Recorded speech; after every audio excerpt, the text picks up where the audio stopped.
British Columbia is a really great place to live, not only because there's mountains and ocean and it's always green, but also because it's a really diverse and vast province, from the south to the north of Vancouver Island to Vancouver and the Fraser Valley, the Okanagan, the interior, and then the vastness and the beauty of northern British Columbia really just presents lots of really great places for people to live, and great opportunities for the Salvation Army to be able to come alongside people's lives, both in the downtown east side of Vancouver, ministering to individuals and families, and the continuum of care from detox to treatment to transitional and supportive housing, helping people to be reestablished in family life back in the community, to also then just across the entire province in 56 ministry unit locations and our 2 summer camps.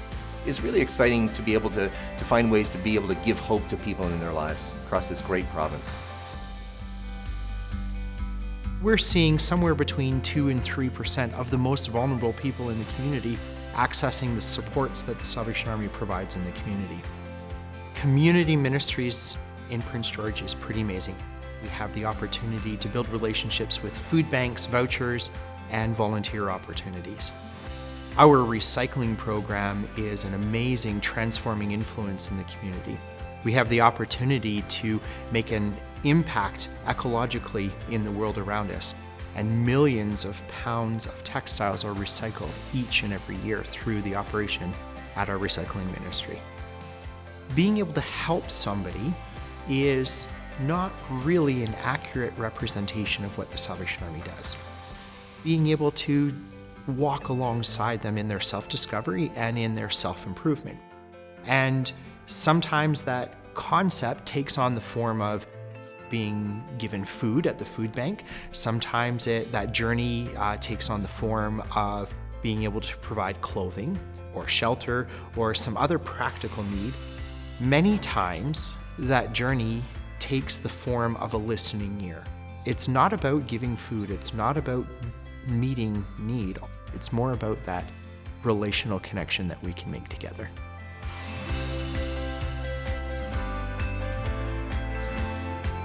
A number of years ago, the management team sat down and we looked at what we needed in the Comox Valley.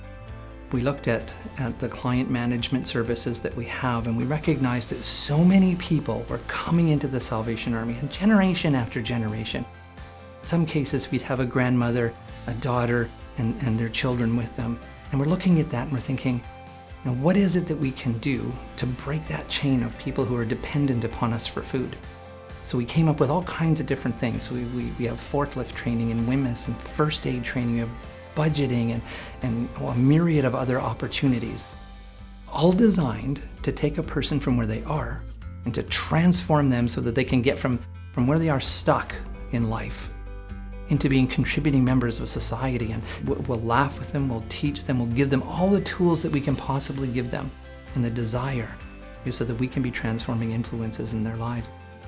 We're here to be the person that God has called us to be for the individual.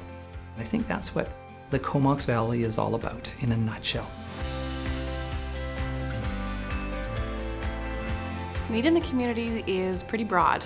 For some folks, it's the basics, shelter, food. For others, it's a little more complicated.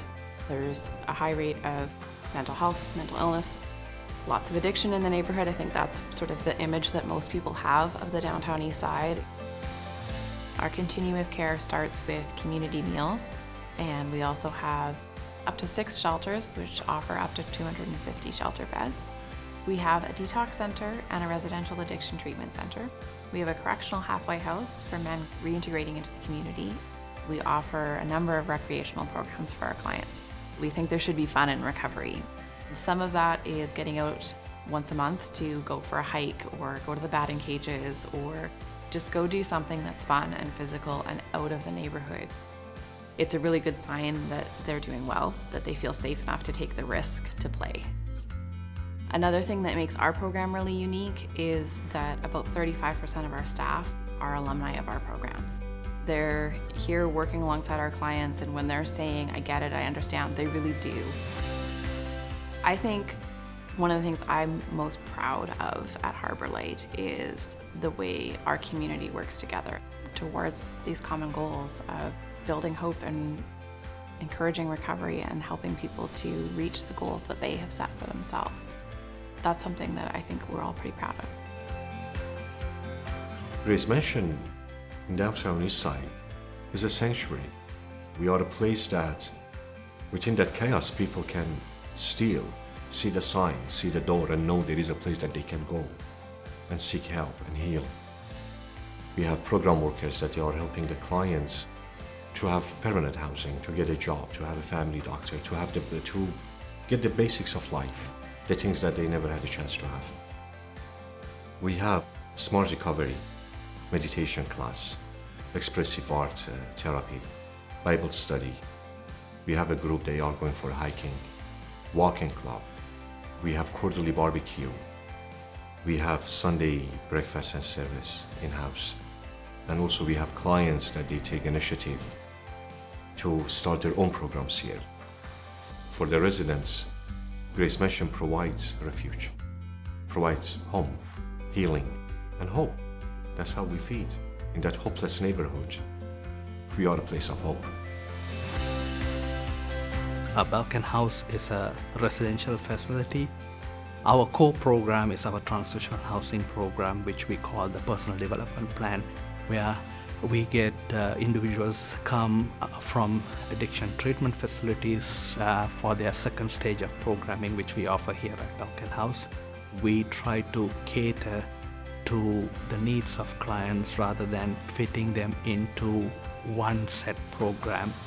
We individually allow the clients who come in to set their own goals, and our staff here, their goal is to help them achieve those goals and guide them along the way.